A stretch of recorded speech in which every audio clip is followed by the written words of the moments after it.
What up, though? And welcome to the Boss Up Ball Out podcast, your trusted source for Detroit Lions news and rumors. We do a little differently on this show, but before we get to how the show works, let me bring in my co-host. First up, y'all know who it is. It's the inventor of Thursdays on Instagram. He's gonna have a special tribute on the 4th of July, man.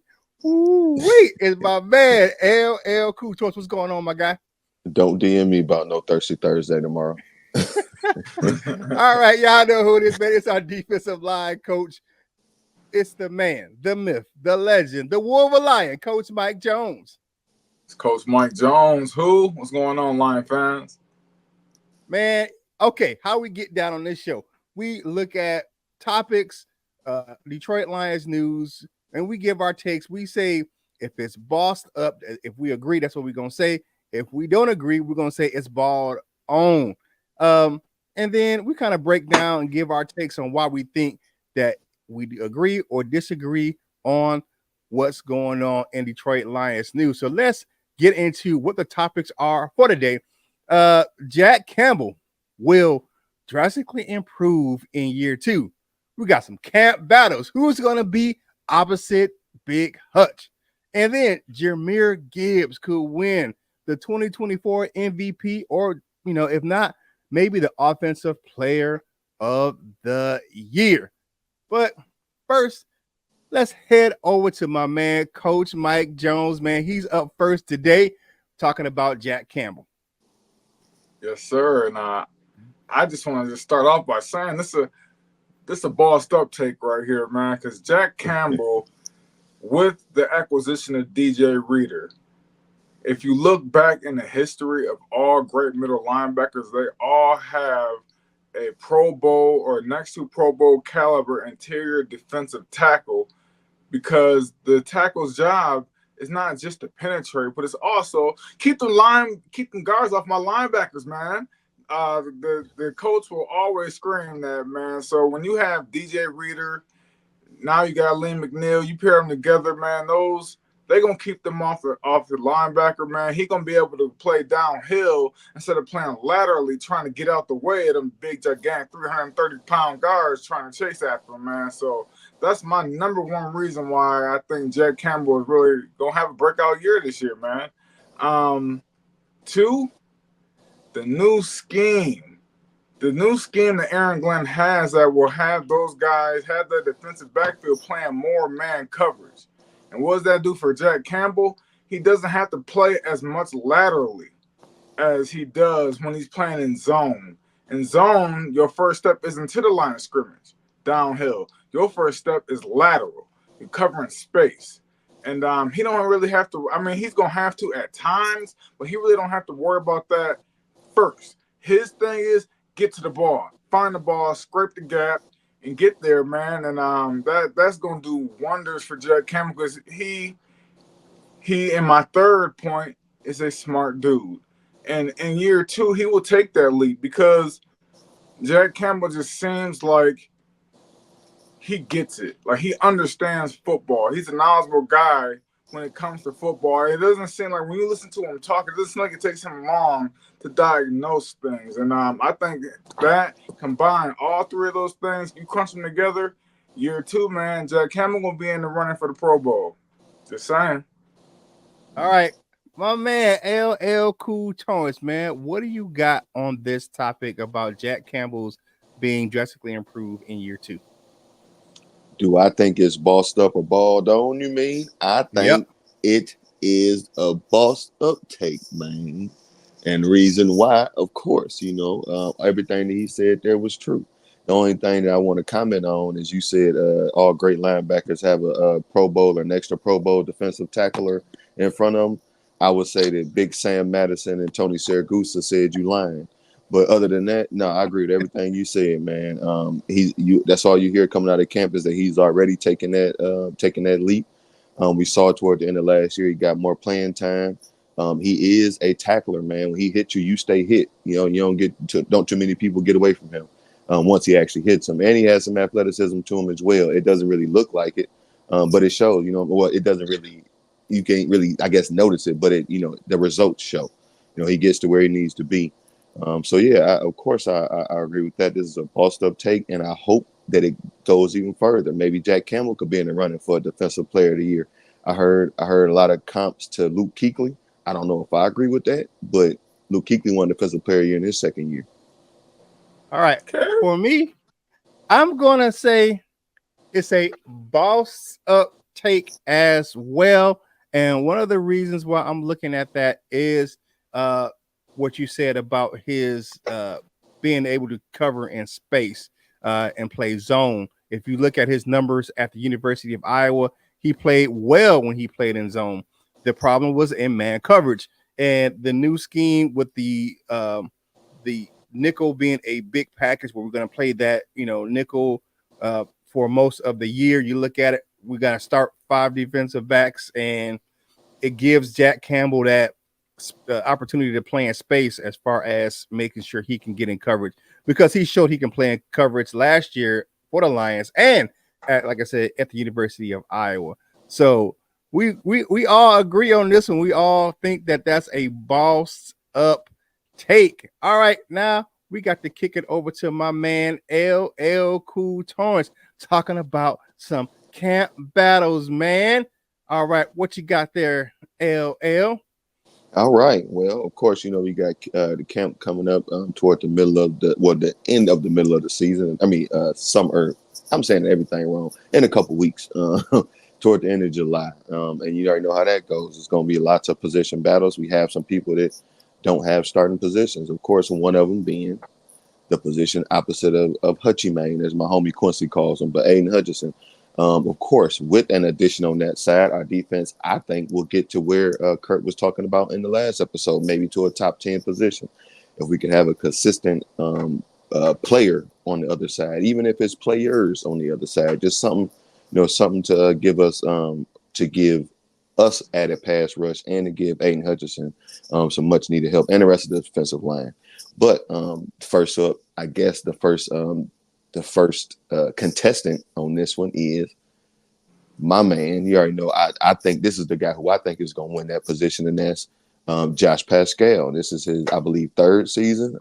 He showed flashes. Nothing really where you could say, yeah, that's the guy right there just yet. But I think this might be his year. 3rd year, a lot of things start to click with a lot of players. The system is coming together. Coach Mike just mentioned it. We got some big guys next to him, and we're going to have some better guys behind him. So his position will become increasingly easier. So I guess if we do it this way, what do you guys think about Josh Pascal? Is that a bossed up or balled on take that he might get to play or to start opposite of Aiden Hutchinson? I'm just gonna give my emotion. I'm not gonna say that right now. We're with you to the end, but I'm gonna say, yeah, it's a bossed up. He could do. He can be. He's a candidate. All right. Most definitely, man. It's a boss up take because you're saying he's just a candidate, and he is, man. He was a very, very good player in the SEC. So yeah. Well, right. I mean, but that's the whatever. Yeah, you got it. Next up, I know it's been a lot of heat coming off. Well, a lot of heat in Canada lately. With that rap beef and all of that stuff. But this guy here, I don't think he has anything to do with that. And this defensive end coming over from the Canadian League, I believe it was the Manitoba Tiger or Lions. No, I know he came from the BC Lions. BC Lions came from the Lions, though. I had that part right. But and that's Matthew Betts. My man is the reigning Canadian Football League Defensive Player of the Year, if I'm not mistaken. I think he had something like 18 sacks. He's shown the ability to get to the quarterback, and we've heard in a couple of different we heard about him in a couple of different interviews from AG and from Dan Campbell. And one of the ones that stuck out to me was when Dan Campbell said he's way more versatile than he ever imagined. Something like that. I know I'm not being almost verbatim, but I was like, dang, he could just be coach speak, but could be, we might got us one here. We kind of thought that some of the things that were mentioned, that they were putting him in positions that they were trying to put James Houston in last year, where he's just not going forward. You already know me. I've said it 200 times on this show. Put your best guys that go forward, make them go forward. But hey, if he can do other stuff, I'm okay with that. So that's defensive lineman or defensive end, Matthew Betts, and I'll wait to get y'all's reaction on that one. And then the third option is somebody else, and that's a combination, or if you want to say a combination, or just one of these other guys, and that's that problem, James Houston, Marcus Davenport, or whoever else that we have on the team at the moment. They could challenge for that. I even heard that rookie defensive lineman, I always forget his name, rookie defensive lineman Wingo. out of LSU, Makai Wingo. Thank you, Coach Mike. They putting him on the end, and they was when he got drafted, they were saying he might could play a big end for us and stuff like that. I wouldn't necessarily want that, but hey, if it fits the scheme and he actually works out there, I don't really care.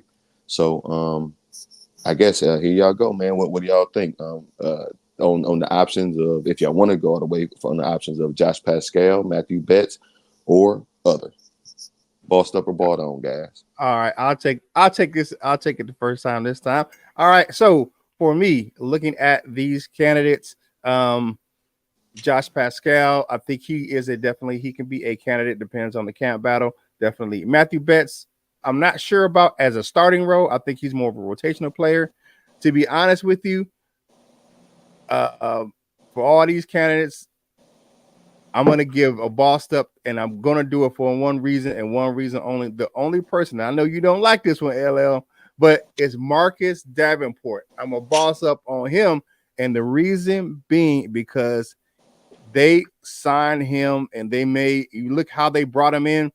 Now, I'm not saying that he's going to be guaranteed this, that start position, but I think they brought him in here to revitalize his career. He has the background with AG and Dan Campbell. So I think that they brought him in for a reason to revitalize his career. Now he's got to show and improve with, we know that if this coaching staff falls out of love with you, then you're going to be sitting on the bench. But I think they brought him here to start to be the starting end versus Aiden Hutchinson, but he's got to earn it and prove it during the season. What you got, Coach Jones? Yeah. Man, Matthew Betts, you know what? The jury is still out on him. He was a very successful BC Lion, but we all know CFL does not translate a lot of times. But if they're seeing something out of him, then, hey, man, he can play. I believe they're trying him on a lot of Sam linebackers. So Matthew Betts might be able to make this roster. And as far as I'm with you, Kurt. I think they know Marcus Davenport, and they are going to get him to play his best. They're going to get that. He's a former first-round draft pick, and he has showed promise. He just hasn't been able to stay healthy all the time. And I think that he's going to play in spots. I think he'll start off rip. I think he'll play in spots, but I think it's going to be a rotation. Everybody's going to be rotating but Hutch. Hutch has like the highest on-field playing percentage for the D-line, so that's how it's going to go. All right. Hey, thanks for watching the show. Do us a favor. Like the video, subscribe to the channel. And to everyone that's gave us all kind of love in the comments, man, we appreciate you guys, man. We do this show for you, man. So thank you for all the love. But go ahead and like it, share it with more Lions fans, just like yourself, so we can get this content to more Lions fans just like yourself. All right, last topic. You know what it is, man. Jahmyr Gibbs could win the 2024 MVP or Offensive Player of the Year. Now, this take comes from the guys over at All Lions Fan Nation. My man Doc over there, man, and he's doing his thing. But here are some of the reasons in this article that they said that this is a possibility. He's a dual threat ability out of the backfield. And then he's going to be running because we know he can catch the ball and he can run the ball. The guy has big play ability as soon as he touches the rock. You know, as soon as he gets the ball in his hand, it could be a touchdown or it could be a big game. He's going to be running behind not one other top, but because PFF and a lot of other outlets are saying that that's going to be the top offensive line in the league in Detroit. And then Gibbs will be the lead running back for the Detroit Lions this season. And for those reasons, they said over there at All Lions Fan Nation that Jahmyr Gibbs could be the 2024 MVP. Now, I added on the offensive player of the year, and I'll give you my take right now. I think that the MVP is balled on because right now who's winning the MVP is quarterbacks. When the last time a non-quarterback won MVP? Hasn't happened in a long, long time. Yeah. So I'm going to say that is balled on. But I will say him winning Offensive Player of the Year, that's bossed up right there. I think he can definitely do that. But looking at the landscape of the NFL right now and the MVP, I don't think that's possible. But looking at the Offensive Player of the Year, Christian McCaffrey, there's similar. They don't do the exact same thing, but they do similar things on the field. And they both have that big play ability. And I think that he could step in and take that Offensive Player of the Year from him in 2024. What you got, LL? Well, let's see. As far as winning the MVP, well, I say it's bossed up to both of them. It could definitely be bossed up to both of those takes. I ain't going to put no negativity on the young man. Only thing, one thing is, you had said he's going to be the lead back. I really hope so, but well, I don't know if I hope so. I take that back. I like David Montgomery in this offense, especially. I like his ability to run, and he does well in our offense. But they were saying that Jahmyr Gibbs is they put him all over the field, number one, and he's getting a lot of time in the slot. So that could take his whatever candidacy to the next level because he's going to be able to do some things that some of these other guys, well, at a higher clip, maybe you might see him get 60, 70, 80 receptions this year, something like that. So let's say if he gets 80 receptions and 600, 700 receiving yards and then, another 1,000 on the ground, yeah, he might be in line for something like that. And then, of course, you know how the voters go. They love popularity. So the Lions is real popular right now. If they have success and everything like that, they'll be even more popular and they're going to win. They're going to get a lot of votes and stuff like that. I seen, I believe it was Woodward Sports.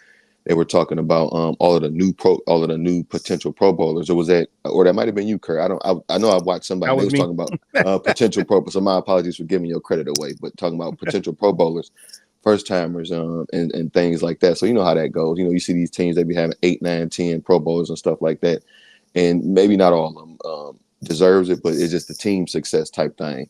I give you another one. Y'all listen real close.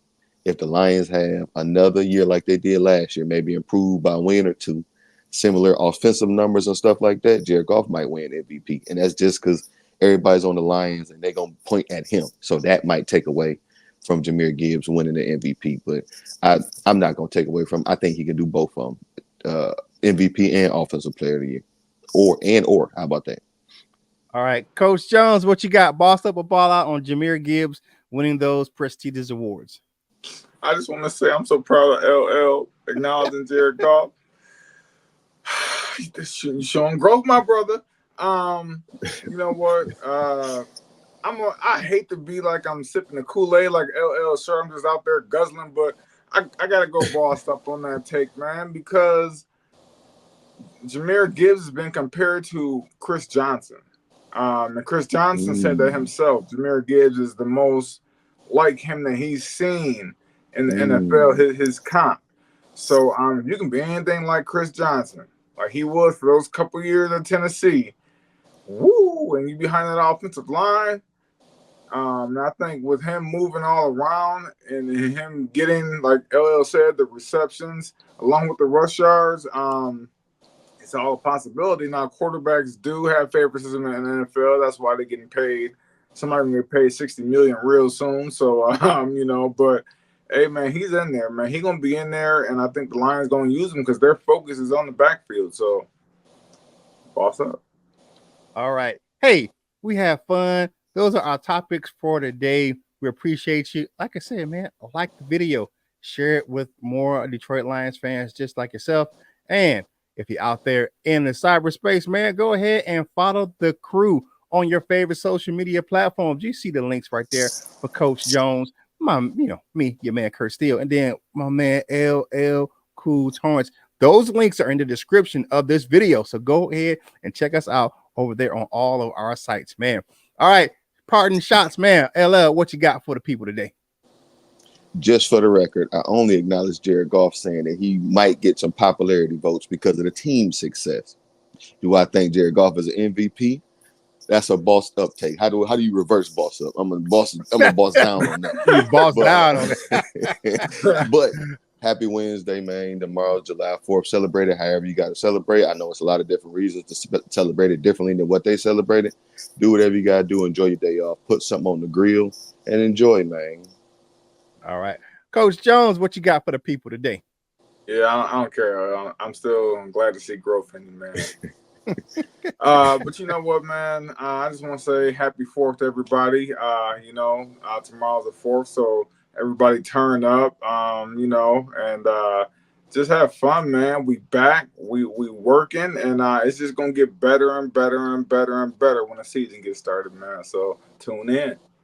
Yeah, definitely. All right, you'll see me tomorrow live for about a half an hour on the 4th of July. You know what I'm saying? Giving y'all some more Detroit Lions news and rumors. So come through and check it out, man. We're gonna have some fun, answer some questions. I may have a special guest. I gotta see who I got lined up. Got some people asking to come on already, so they trying to get in where they fit in. And I got a big name that may be coming on one morning that go surprise you. So stay tuned for that. But hey, you know what you got to do for your man, Kurt Steele. Whatever you do in life, you got to boss up, ball out, and be the best version of you that you can be. For my man, LL Cool Torrance and Coach Mike Jones, this is Kurt Steele, and we will holla at you real soon.